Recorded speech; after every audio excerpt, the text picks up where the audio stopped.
अमेरिकेने इराणवर अटॅक केला तर त्याचा भारतावर काय इम्पॅक्ट होईल? ह्या अटॅकमुळे भारतावर प्रामुख्याने 3 परिणाम होतील. पहिलं, जगाच्या 100% कच्च्या तेलापैकी 20% कच्चं तेल हे स्ट्रेट ऑफ हॉर्मझ मधून पास होतं, ज्याचा कंट्रोल इराणकडे आहे. आणि यामुळे कच्च्या तेलाचा सप्लाय डिस्टर्ब होईल आणि भारतात पेट्रोल, डिझेल आणि एलपीजी गॅस सिलेंडर याच्या किमती वाढतील.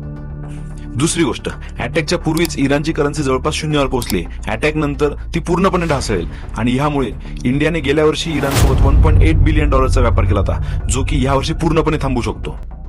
तिसरी गोष्ट, इराणकडे अरब देशांचा वन ऑफ द लीडर म्हणून बघितलं जातं आणि जर का लीडरवरती अटॅक होत असेल तर बाकीही कंट्रीज रिॲक्ट करतील.